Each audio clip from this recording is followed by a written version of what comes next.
Hi, my name is Edwin Vlieg from MoneyBird and welcome at this startup talk.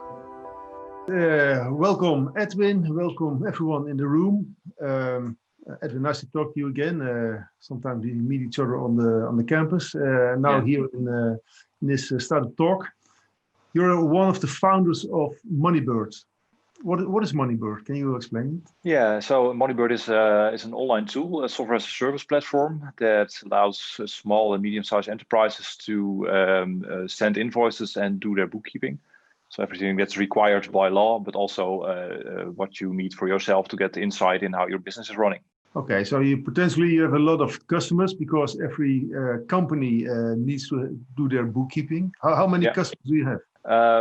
We don't talk about customers, we talk about users, and our user base is around 200,000 at this moment. Some users are using it for free. These are not really, these are not paying customers then. So a large percentage is also a paying customer, and that accounts for our revenue. Okay, how many percentage roughly do you have free accounts? Because it's interesting. That's something we don't disclose, but they make up for about, I think this year we will do 7.5 million euro revenue in total. Okay, that's a steep growth. When did you start with MoneyBird? We started 12 years ago, 2008. Okay. And what made you start a financial tool? Because your background is computer science. You're a developer. You're a PHP freak. I read on. I come back to that. But now you made not anymore, but yeah, a financial software. It was never the intention, and we started by it all started during our studies. We with my co-founders, we had several businesses. I myself was doing some freelance web development. I had some hosting customers, and I found out that sending invoices was cumbersome. There was not really great software on the market, so I decided, okay, let's write something for myself. I was like you said, I was a PHP freak. There was a website I was involved with then. So as a true software engineer, you just write some code to make things easier in your life. And that was the basis of MoneyBird. We started with sending invoices, and we kept on growing with other financial documents too, like incoming invoices, receipts, financial statements, and such. But never had we the intention that we would become an accounting tool, because for me as a software engineer, accounting was a different league. There are many great accounting companies in Holland. We cannot compete as 2-3 simple software engineers with such large companies with all these rules and such. But during all these years, we found out that it's actually easier than we thought. And we had a big advantage, because when we started with invoices and estimates and such, we were having a direct relationship with our customers, with these entrepreneurs, and they really liked our software. So they kept on coming, and they kept on using us, even when we were not around. We would have not been around, and they probably have moved to these large accounting software platforms. So it was never the intention to become a financial accountant or an accounting player, and quite a large one too. But yeah, we just rolled into it and became quite successful. Yes, and also customers are quite happy with you, because next to me you see your website. It's in Dutch. Your customer base is Dutch, I guess. Yeah, absolutely, completely Dutch. Yeah. Yeah. So I noticed, because there's no English version, but somewhere on the bottom there is a rating of quite a large number of customers. Rating you 4.4 out of 5. It's quite high, of satisfied customers. How do you make your customers so satisfied? Yeah, this was the one question you asked me before the show, so I had a little bit of time to think about it. It is always a combination of factors, I think. But for us, I believe one of the key factors for us is that we are a small team, and we always had the intention to write our software, to offer our software directly to these customers. So you can almost see these small enterprises like consumers. Not like we have account managers and such. So these consumers there are a lot of small enterprises, these So if you listen to them and you help them with webinars, with great software, with if they have a question or maybe a feature request, listen to them, make sure they know they are heard, and also keep on improving their software. We are still rolling out updates every day. Then people really start to like you, and they see that you are there to help them with their entrepreneurship and with these complex things like accounting. So I think that's why we have some kind of a likability factor. That's yeah, we have a good name in Holland, and they also give great reviews. Yeah, that's what I noticed. But how can you listen to so many customers? If you have a small customer base, you can call them together in a room or in a Zoom room. But do you have a concept for that? It evolved over the years. It started with just me and my co-founders in an email box, and we just got a lot of emails, and we answered every one of them. We always had the concept of we when we started the workday from 9 to when the inbox is empty, we just do emails, and then we start working. And again, around lunch, and when we finished the day, we always made sure that the inbox was empty. So everyone got a personal answer, and we learned a lot about this. Of course, when you start growing, it's not possible to do support anymore with the three of us. So we started hiring people, and then the structures came also to make sure that feature requests are noted, that serious bugs are fixed in time. So now we have a tooling that contains a lot of tickets with ideas and feature requests, and every feature request gets logged, and we know what customers are asking. New feature requests are not really new anymore for us. Many things are asked many times before, but still it's very important to at least have an idea about what customers are thinking and how many requests are for something.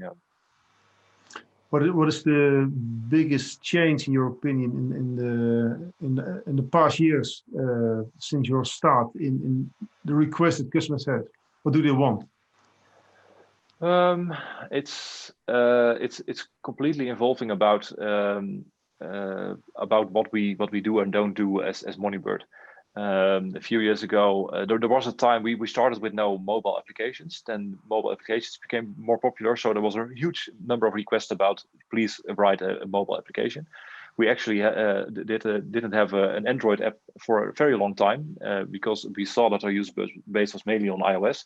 So then there was a time that we had an iOS application, that there are really many Android application requests. Then there was a time that when we did more bookkeeping, people were very interested in having direct connections with their bank accounts to have incoming statements automatically in their accounting software. That was something we didn't have or do or when we were just doing invoicing. So that was something, because we evolved as a software, we got new requests, and yeah, that's something we try to fix over the years. And now we have a lot of bank connections, and now these requests are not anymore there. So there's some saying that there is always something top priority, and even if you fix the top priority thing, there is something new that's top priority. That's completely true for feature requests too. I can imagine that. Yeah. What I also notice is that that customers can print their invoices, and their customers receive it in the mailbox. Do you have a big printer and you print these invoices and send them out? We had a big printer. It's actually a nice story and an anecdote in Dutch. In the beginning, we saw that the number of invoices sent by email was not very large. Many people 12 years ago were still sending their invoices on paper. So we thought, if we want to have a great adoption for our software, we need to offer this email, of course, but we also need to adopt a legacy variant of invoices on paper. So we could, of course, send these invoices to their customers by printing it and sending them ourselves. And this was also very great for people that were in the middle of things. Like I send 90% of my invoices by email, but I have a few customers that still want them on paper, but I don't want to have envelopes and a printer in my office, for example. So we started, and we thought, okay, there are print services. For example, one of the major ones was PostNL or TNT Post, or how it's called how was gold back then? So we contacted them and they said, yeah, we can offer this, but it was way too expensive for us. We were a small startup, we had some revenue, but not enough money for this connection. So we went to the media market and we bought a printer, and every day on 3 o'clock, the printer started running PDF files, and we got a lot of invoices. So we were folding them and putting them in envelopes. So for many years, we actually did this. And when we were on holiday, sometimes my mother did it, or we had a great system for it. Up until we had such a volume that we could go again to the market and ask, okay, which party wants to help us with a large printing facility. And now we have a great partner that's doing this for us automatically. And also the volumes went down. It's not like the total volume is still a little bit growing because we gain a lot of customers, but the percentage of invoices sent by postal services is declining over year, of course. But it's we needed to start with the printer ourselves. That was the only way we could offer this to our customers. Yeah, that's a very nice story, and also I think it's a nice example of whatever it takes as an entrepreneur. Like you said, family's helping, you do it on a Sunday, but you need to send out these invoices because, well, there's a demand, and that's how you get customers. Yeah. And then you have to do also the dirty job, although it's not really dirty, but doing these things. I believe in starting dirty. Even if our motto is always be scalable, and printing many invoices and folding them by hand is absolutely not scalable. But because you start with unscalable, you can grow demand, you can grow your customer base, you learn a lot. Actually, we learned a lot about, we try to make, to have as many options for the layout of invoices to make it match with the logo and the typewriting of the company. And because we had so many invoices in front of us, we saw a lot of different layouts, and we found a lot of bugs ourselves, because the invoice wasn't great. So we knew, okay, this we should fix. And that was a great way to get in touch with the product we were having, because if you would send it to a large print facility, you would never see these invoices and never be able to improve these invoices on the fly. Yeah, nice. How do you reach these new customers? You have a steep growth in new customers. You're very active on social media, right? Is this one of the things? Yeah. We actually started with plain Google AdWords.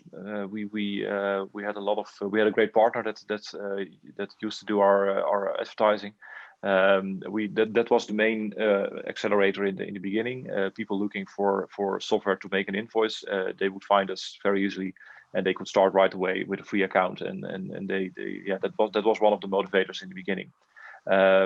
So we kept on growing, and later on, social media kept getting more traction, especially Twitter in the beginning. My co-founder and I like to be active on Twitter also, so we have quite a okay following. So that's an easy way to get more users. Nowadays, actually, we started a few months ago with a new opportunity. We do radio commercials now. So we are on several radio stations in Holland with our commercial to find out if that's a way to gain more traction and to find even more customers. So that's a new way to find customers. Nice. Henny Hoekstra has a question about this, even more than one question, but I give you two questions, Henny. Please ask them to Edwin directly. Okay, so I can say it like this? Yes, please. Yeah. Okay, this is nice. So, I mean, I work also for a startup. We're also growing, also using AdWords. Set a budget on the beginning, it already works. What I'm wondering, did you scale your AdWords budget when you were growing? When we weren't growing.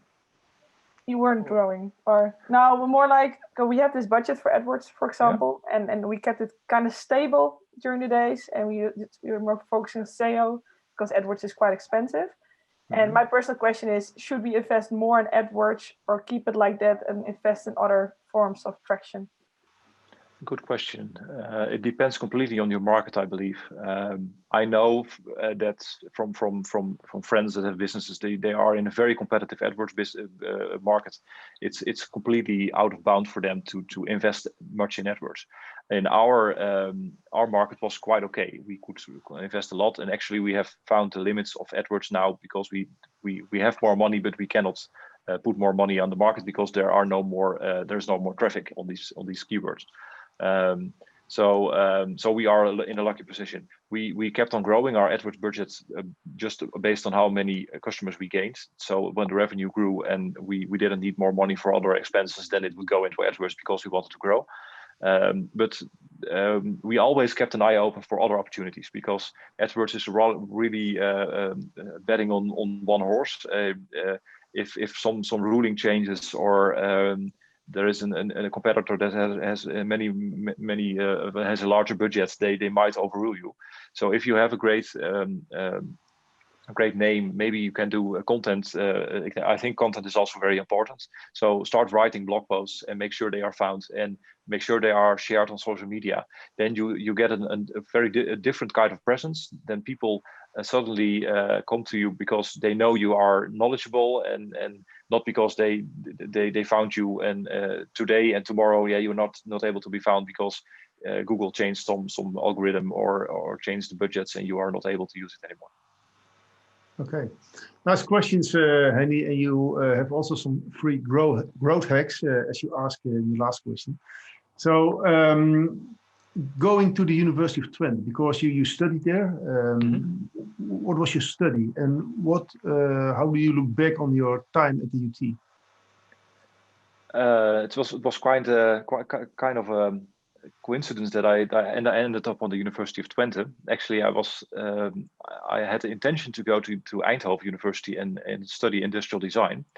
But very last minute, I went to the open dag to have a look at the University of Twente, and it was very easy for me. I grew up in Apeldoorn, and it was travelable and going on kamers, how do you call it, to the dorms wasn't really something I was looking for at this time. So that's why I decided, okay, University of Twente is a great start for me. So that's why I ended up there. I wasn't really active in the beginning. I actually became active in the second year, I think. I was studying, of course, but active beside my study. I went to the student harmony orchestra shop on the university. That's where I also met Joost, my co-founder. That's where I started to become active and do kind of boards and commissions and such. And that's where also the ideas of MoneyBird began to sprout between Joost and me. Nice. And the study was great. First when I started, and that was also the reason why I thought about studying industrial design, because I already knew how to program. I learned it myself during my high school period.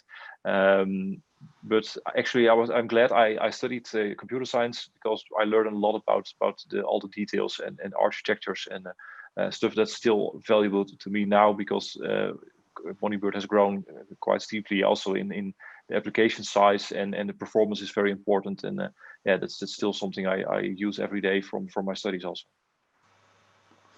At the Twente is called the Entrepreneurial University. In those days, was it also the case in your opinion?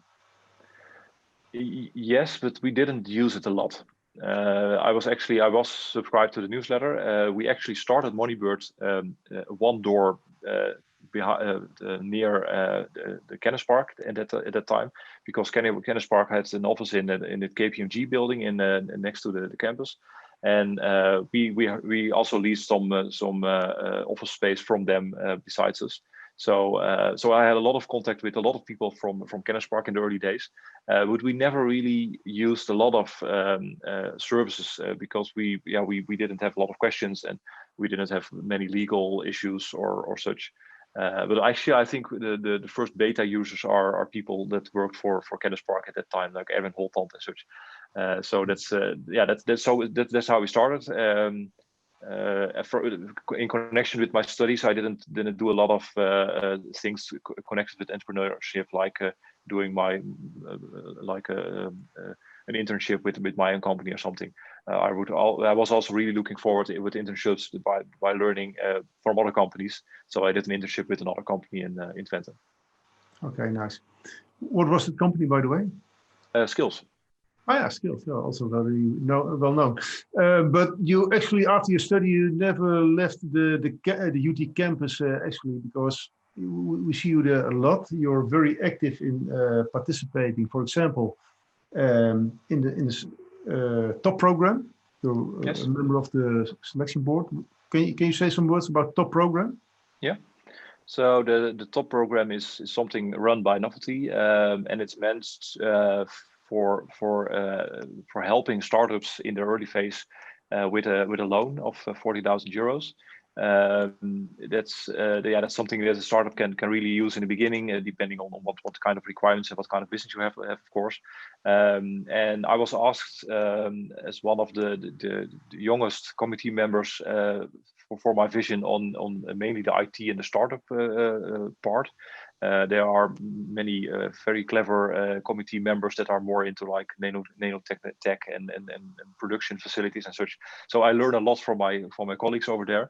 But I also am able to give a little bit back on the experience I've gained during the years of MoneyBird and the startup industry. Yes, and as a commission member, you need to review and judge pitches of startups who apply for this up to 40,000 euro loan. Mm-hmm. What are you looking for? When do you say yes or when do you say no? Depends. It's always a personal matter for who is the entrepreneur in front of me, in front of us. If we see someone that's passionate, wants to learn, but also is realistic about 40,000 euros is a personal loan, so we don't want to put everyone in a debt because it can be quite a hefty sum to pay back later on. So that's the personal aspect. Of course, we look at the business. But I'm also very realistic that judging a business by a business model and a golden egg check score we receive, we are not the experts. It's always the entrepreneur is the expert in his field. What I always like to see is the connection with the clients, with the customers. That's something we did with MoneyBird. Also, we launched in October, and I think by December 2008 we had the first paying customers. We decided to move to not write software for years or to postpone asking money for our product for years. We really decided, okay, we want to start charging right away. If people value our business, they should be able to pay 10 euros a month for our software. And that was a proof for us that we're on the right track. And I see a lot of businesses that have great ideas, that have very skilled and talented people, but are still postponing the basic thing of a business, namely a business is there to add value to the world and monetize a part of this value, because that's how you run your business. And it's not about big profits, but it's covering expenses and covering your own salary, of course. So that's something that's really the red line in the commission always. Is there a customer demand? Is the business model, is it sound? And that's something we are looking after. Yes. I'm participating also as a coach in the START program, in incubation behind me, and there we see a lot of startups coming. How important is it in your opinion, or not important, that there is a niche, a totally new market, of a gat in de markt, as you say it in Dutch, or not? No, I don't think that's a niche or is required. Take our example. We are just a bookkeeping solution, and if you compare us to other bookkeeping solutions, we in features we offer exactly the same. In experience, in the way we address the market, in the way we talk to customers, we are completely different, and we kind of are a threat to the existing parties. So sometimes it's even easier to have business or an idea that is in a well-defined market, that's always already done, but it's not very well executed. And I think there are many examples where the technology is lagging behind. There are new ways to address the customers. So I think it's safer to find a market that's actually already there, instead of trying to build a new market in a very niche corner. You can still be innovative, of course, and you can still use new techniques, and that's also what we are doing internally. But it's not per se a requirement, I think. Okay, it's nice to hear that. In an interview, I don't know from which side you said, the contact with the University of Twente and also Saxion is very important for us as a tech company. Why is that so important? Well, the main thing about growing is that you need people and skilled people, of course. And when in the early years we decided, okay, is this going to be a company of the three of us? We were three co-founders, or do we want to make it a company that is overgrowing ourselves? That's with a team, and that's growing, and that can become better even if we are not around always. So we decided, okay, we are going to build a team. We are with 40 people right now. And a large share of these people are software engineers. And the Saxion and the university have great studies for computer science. So having a great relationship with these institutions is for us very valuable, and has given us many great team members in our team.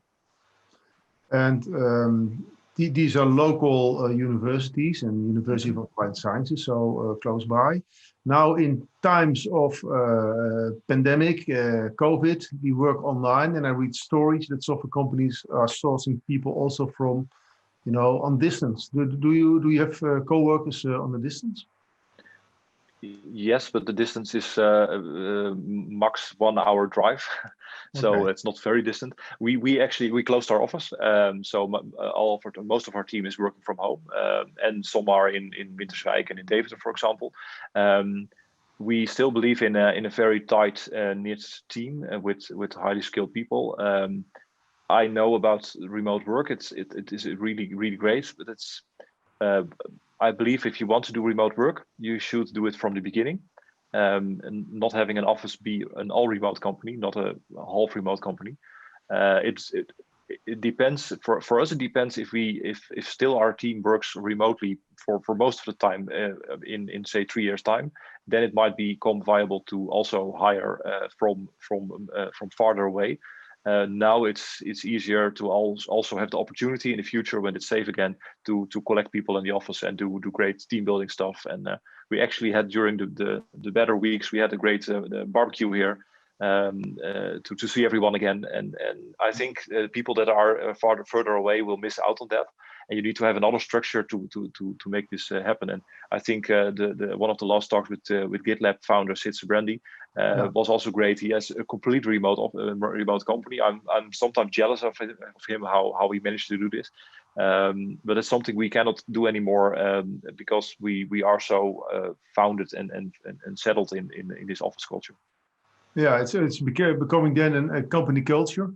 And then people, new employees, are attracted by that and knock on your door. Because I read also in another interview that a lot of young engineers want to work with you, but that you have more or less a kind of stop. We cannot handle you all. Yeah, for us, very important, and I think it's not for engineers only. But if you want to build a team, you need to make sure everyone has a great onboarding. So we have a buddy for every new team member. We need to make sure they can make they get a great first experience, and also many of these engineers that they are just from school, so they need to learn how it works in a company.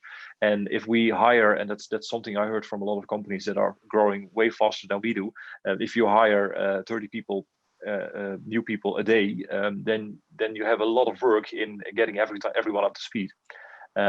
we decided that is not something what we want to do. We also don't have the intention to be with 100 men or a team of 100 in a year.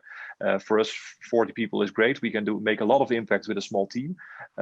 So we have the luxury to also sometimes say no, even if we have greatly skilled people, because we know we cannot give them the onboarding and the way we want to work with them, because we already have some people that are in the process of getting onboarded. Okay, nice. So let's go to the questions, because the chat box is flooding with questions, and I want to ask Alex van Veen to ask a question. Well, hello. The thing I want to know is, what's the key thing of the success of MoneyBird?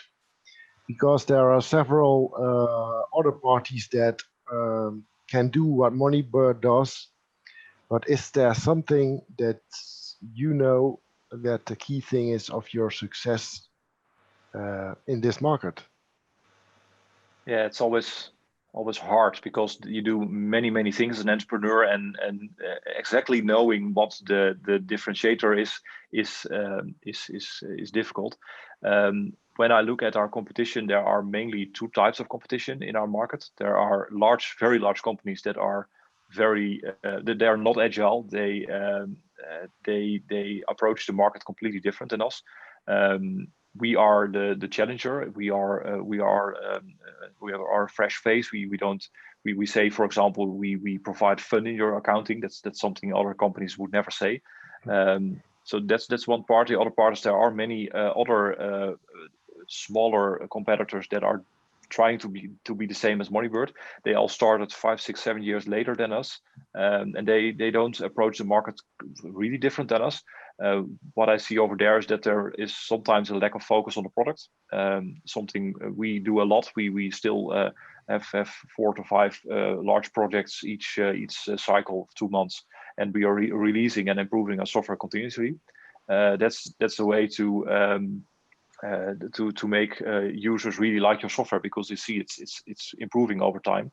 And I see competitors that are not doing this. They think their software is okay, and they stop improving. And then it's very easy for people to say, okay, it's not what I want. I go back to I'm switching to, for example, MoneyBird.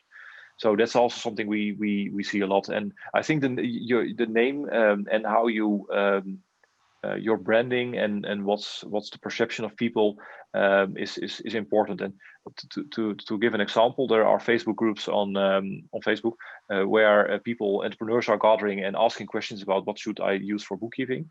And what I see when I read these things is most of the time 9 out of 10 replies is you should use MoneyBird, and the 10th one is a competitor of us, a random competitor. So there is a lot of our name is known, and people are really enthusiastic about using us. So that's something that is een soort vliegwiel wat gaat draaien, so to say. I don't know the Dutch word, the English term. So once that's starting, then the growth is becoming faster and faster every time. Nice. Peter, can I ask another question in this view? Yeah, in this view you can, of course. Because the new companies that, the new customers or the new accounts for MoneyBird, are that companies that are total new, or are that companies that already have a bookkeeping system somewhere else and they switch to MoneyBird?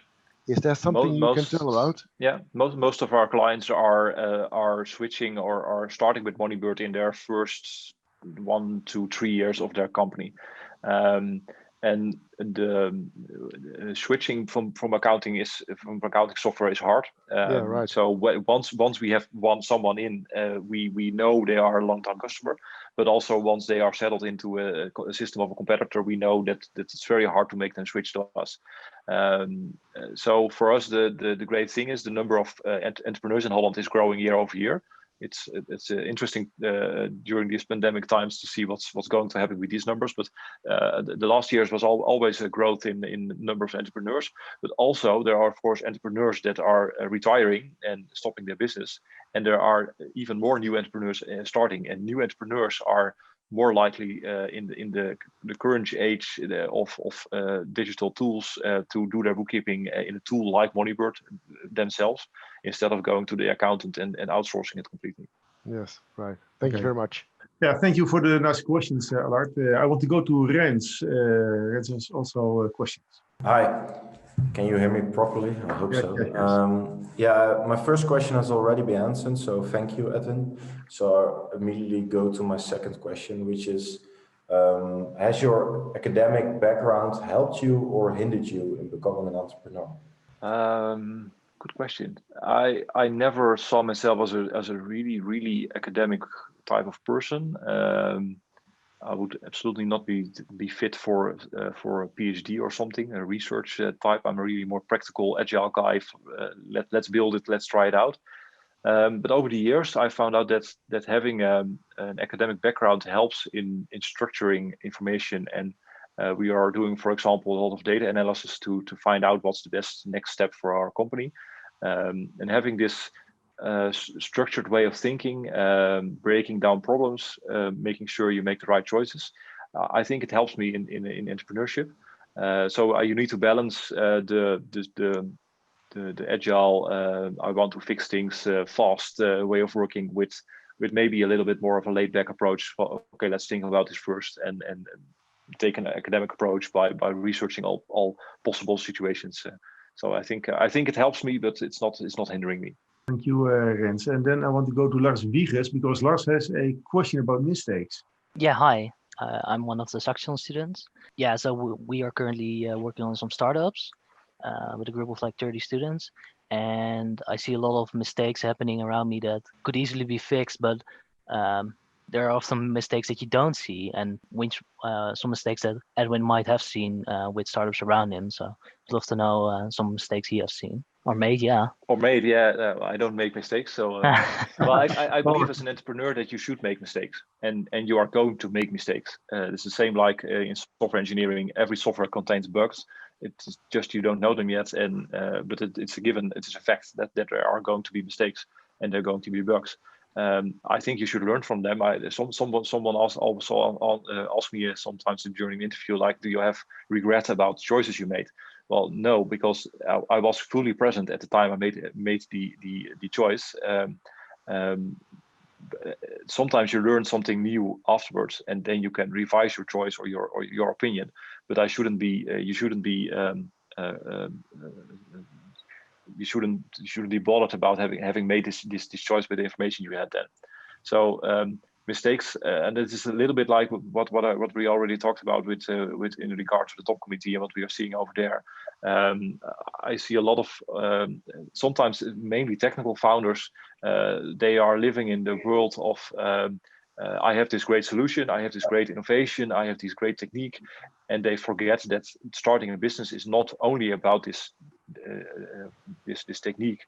It's also about the market side, the demand side. So you should talk to customers. You should have customers that are willing to pay you for your solution. You should research how your market is working. Do you need? Can you sell online? Can you sell? Should you be an account manager? Should you do sales? And these are really things that can be daunting for some technical founders.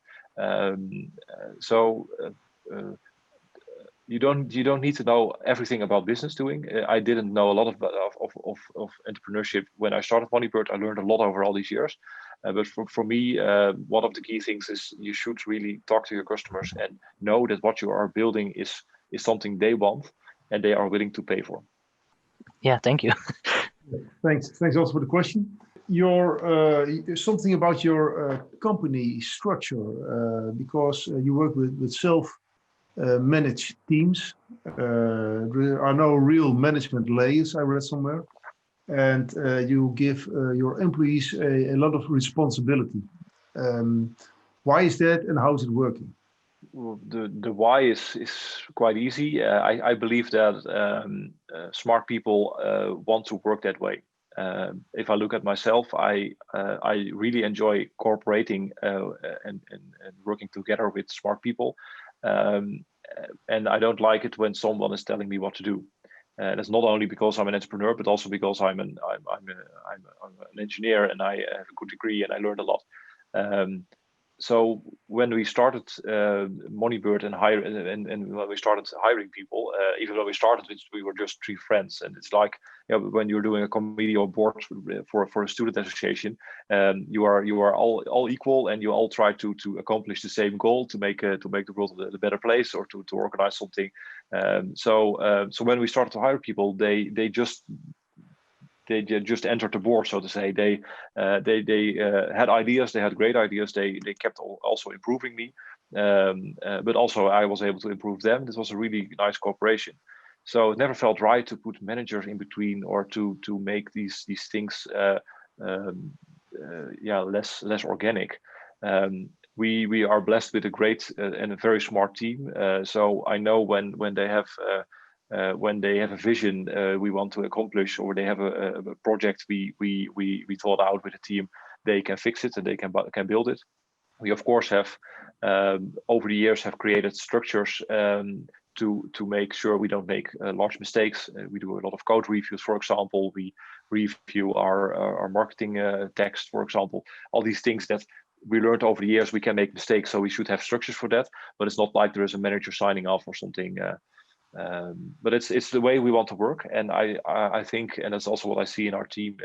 Our people are very happy with the large responsibility they have, and it also means that I have less responsibility. Of course, I'm the final. I have final responsibility as a board member or CEO or CFO. Or how do you want to call me?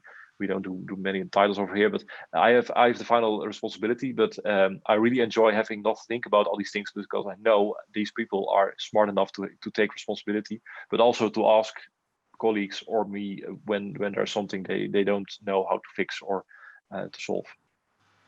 Okay, because then you're required to have smart employees, but also employees that you can trust, because you give them a lot of trust. How do you know who you can trust? Well, you shouldn't hire people you don't trust, or maybe fire people you start to distrust. We learned over the years that it's hard. We have a little bit of a different hiring process maybe than other companies.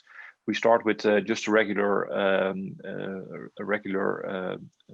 sollicitatiegesprek, an interview. Then they when we are sometimes we have the choice between multiple candidates, but if we have just one candidate, then we invite them for a day to participate in a day at MoneyBird. So they work a day for MoneyBird. We have a great assignment for them, so we can see how they are handling this assignment. It's based on their role, of course, they are applying to. On the other hand, and that's really valuable also for the candidate, is that they can also see how we work, how we communicate, what kind of humor do we have, is the lunch great, is the office great. Some things we can't show them right now, but we still try. We had actually a participation day last week, and actually the guy we offered him a job, and he accepted. So we kind of made a good impression, even though it was all remote. But we try to learn as much from people, but also learn them enough to make the great decision and the best decision. Still, you're going to make mistakes. So we actually also for some people we said, okay, it's going to end after one contract, because it's not working, and it's not always trust. It's also there should be a fit. They should be happy with the role they have. With the added benefit they have in our team. Yeah, nice. Now the team is at home, working online. We have a pandemic that is not over next week, apparently. Is this a threat or a challenge, an extra opportunity for you? It's we are not bothered with it, actually. We actually decided to close the office before Rutte said so. So we knew we were able as an online company to be completely online. People are actually liking it. We opened the office a little bit. We had 12 workplaces available during the better weeks. But most of the time it was only filled with a couple of people, and that's mainly people that have a personal or home situation that's not ideal for homework, for working at home. So we completely understand that these people enjoy our office, but most of the team is completely happy at home. The challenge is in the more the social side. We have a social team. We are we have a great lunch always. We do team outjes, trips, such. We always have had something on the schedule. We cannot organize these anymore. We actually had a MoneyBird barbecue a few weeks ago when it was better, but now we cannot do anything. And I'd love for next year to be able to have the social aspect a little bit more back, because that's something you need as a team to work together efficiency, but also to have a great time, of course, because work shouldn't be only about work, but also be about the social aspect of work with great colleagues and a great team. Okay, nice. Rens came up with another question. Rens, please. Yeah, hi Edwin. Could MoneyBird become open source in the future? And if so, or if not, how do you know when to become open source? It's something I haven't thought about a lot. I see a lot of businesses having success with open source. GitLab, one of the examples, of course. I think you can become a great business based on open source. That's absolutely possible. For us, it's not required, or there is no benefit of becoming open source. If you have a large audience like GitLab, there are people are going to contribute back, because we are only focusing on the Dutch markets. The number of engineers that are able to contribute back to their accounting solution is probably not much, and maybe limited to the people that already work on MoneyBird. On the other hand, even if we open source our software, we probably the business wouldn't be damaged, because execution, running it efficiently, performance, great support is these are the things that are really making the difference. Of course, the software should be smart, but even if you are starting to run MoneyBird on your own server, so to say, then you wouldn't really be competing with us. So I don't think it's a threat, but it's not something that's a benefit to us as a company. So that's why we don't offer MoneyBird as open source. Nice. Okay. You mentioned we are working on the Dutch market. Any ambition to expand to other markets, to international, Germany? Not anymore. Okay. Not anymore. We in the beginning we were really into okay, we have software, so it could be deployed anywhere in the world and it could scale unlimited. Actually, I was with the Kennis Park Novelty delegation to Silicon Valley during our 3rd or 4th year. Actually with Sid Brandy from GitLab, although he didn't have GitLab at the time. So we were really into, okay, we should expand to the whole world, and we can conquer the world with MoneyBird. We tried this a little bit in the US, in the UK. We tried it more intensively in Germany. We had a small satellite office in Berlin for some time. What we learned was not and that is again the lesson I came back to a few times already. It's not the technical side that's the challenge. It's the demand side. So you need to find customers. You need to really know the culture of a country. You need to know all the rules and regulations regarding accounting, of course. So in Germany, the culture is completely different, and in every country is the culture completely different around accounting. So it's something we a few years ago we decided, okay, we are stopping our German activities, and we are not going to become this global player. We are going to be one of the best Dutch players, or we're going to be the best Dutch player, and keep on expanding there. And that's for us a risk reward choice. We know the risk in Holland is low because we know the market very well. And the reward might be a little lower than having world domination, but having world domination is a huge risk, because we probably won't make it. And other question from Abbas. I hope I said pronounced correctly. At the beginning, no, just open the microphone and ask it yourself. Yes. I want to ask about the business plan at the very beginning when you started. how much you emphasize to write a complete business plan, at least for a few years. And when you were on the track, how much compatible you were with your initial business plan that you had made? Mm-hmm. Thank you. Nice question. Yeah, nice question. Our business plan was, I think, 1 page long, and it contained just a few bullets. What is the problem we see? How do we try to solve it? What is the business model? And probably one paragraph extra. So it was very short.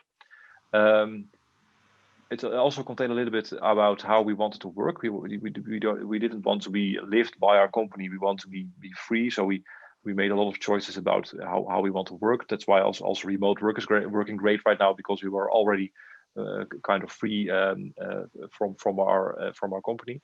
And the business plan was very brief, so it wasn't really hard to keep on track with the business plan. We were very lucky that we didn't need any external funding. I wasn't pitching at the top committee, for example. So that's why we didn't need to write such a long business plan. I sometimes see entrepreneurs putting a lot of effort in the business plan and seeing them pivot to another thing very fast. I think there should be a balance between. It's good to think about what you want to do and have some bullet points about the core values of your business and what you want to achieve, but also not putting weeks or months of work into a business plan, knowing that when you start it will be completely different because you are learning new things every day. Of course, it's different when these things are required from you if you want to get money, for example. But still, I think a short business plan is better than a too long business plan. Nice. Okay, thank you. Okay, thank you for the nice question. You're not going international. What are you going to do? What is the next step for MoneyBird? For us, it's in the second year we thought, okay, maybe MoneyBird is ready after this year and we can build another product. After 12 years, we are still building MoneyBird because there is always something that we can improve, and that's our long-term vision. Also, the market is constantly changing. We see a lot of opportunities to make sure entrepreneurs are spending less time on their accounting, but still be compatible with law, but also have the insight they want.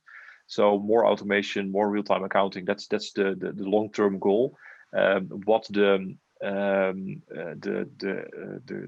exactly the projects are and what the features are going to be, that's something we are seeing on the fly. Also there we don't have a business plan or a multiple year plan or something. We are planning ahead for a couple of months and see what opportunities are that are most likely to succeed right now. We also are looking into expanding our business a little bit more horizontally with new kind of services. But we also want to be really focused on accounting, not doing a lot of things besides MoneyBird, because we want to stay this small and agile team and not having a large team with all kind of different departments that are doing different kind of businesses inside MoneyBird itself. Nice. Your passion is software development. PHP freaks are already mentioned, but you're also into music. You did a minor classical music at Artes high school. What are you playing? I play the flute from my I think 11th or 12th year, and during my time in university I played it in the student harmony orchestra Twente. I'm still playing. Actually, I haven't played since March, but I was still playing before the crisis at a local harmony orchestra in Glanenbrug. And the minor classical music was kind of a sidestep because I really enjoy making music, classical music, and there was something offered at the university, so it was a really great way to have a look into this other type of business, and that's why I did this minor. Nice. And now having a company with over 40 employees, do you have still time for music, or do you still have a private life? Oh, absolutely. that's something we that was in our business plan. We really want our business to become kind of a lifestyle business that we can do the things we really like to do. It's not like we are roaming the world and are digital nomads and such. In the meantime, we are with only two founders left. The other founder left the company about 5 years ago, but we both have young children. So tomorrow I have my daddy day. So I'm working part-time as an entrepreneur. And that's also a day I don't get calls. I don't need to do anything. It's just for me and my daughter. So absolutely, personal life is great. We are working 32 hours a week, and that's it. And that's because we have a great team that takes their responsibility, and they know how to do their stuff. And we are around, of course, when it's needed. But we also are able to practice hobbies and go on a holiday when it's allowed. Not been on holidays a lot this year because that's a problem for everyone. But also, for example, a few years ago, before we had children, I took a sabbatical of 6 months, and I didn't work for MoneyBird for 6 months, and it was completely fine. The team was running great. We had the best year of MoneyBird, and I wasn't there. So absolutely a personal life. Yeah, that's nice to hear. Sometimes you hear entrepreneurs showing off, sometimes proudly, that they work 50, 60 hours a week. And I got the feeling, well, what do you do wrong? But you are a nice example of how it should be, I feel. Yeah, I don't believe that, but that's also something, because we are doing a lot of product development. That's a lot of thinking, and for me, the breakthroughs are always when I'm walking in the forest, not when I'm behind a desk 40 plus hours a week. So sometimes you need it, and there are times in your life that the business needs the attention. But there should always be a base level of just a nice, calm company that's doing great, and make sure your finances are healthy, of course, and make choices that are great. So, for example, why I'm not getting calls tomorrow is we don't do calls in our team. Of course, we do conference calls, but we don't do phone calls. So when they need something from me, they send me an email or they send me a Slack message. And when I'm available, I can check it. But if I check it Thursday morning, it's also okay. And the second thing is, our customers don't have our phone number. They always email us. So our support team can just in their own pace can handle each and every email, and they're not swamped with calls, especially during this week, for example, because everyone needs to do their tax filings for the end of the week. So we know our platform is completely overwhelmed with high loads, but our service team is just steadily handling all emails, and everything is fine. Okay, well, that's great to hear, and also nice to finalize this talk with. We are already talking an hour. I had a lot of nice insights about how MoneyBird and how you are operating. Thank you for that. Thank the audience for all the nice questions.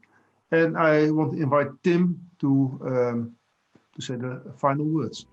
Yes, thank you, Peter, for hosting us again. And also thank you very much, Edwin, for your really inspiring story. I really also liked your last story about that you are able to combine your family and like your working life. I really like that. So that you not only work for 60 hours, but that you're also able to practice a hobby. So thank you for your story. Graag gedaan. And for you all at home, for next week, we have a little break. So next week there is no talk. But for the weeks after, Joe fixed some great guests.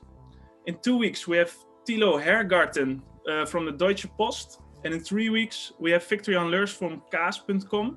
But I think these are also right now on your screen. You can sign up via novelty.com/events. And this link is also in the chat. Again, a big thank you to everyone for joining us. If you're interested in entrepreneurship, go to novelty.com/start. And I hope to see you at one of the next startup talks. Thank you.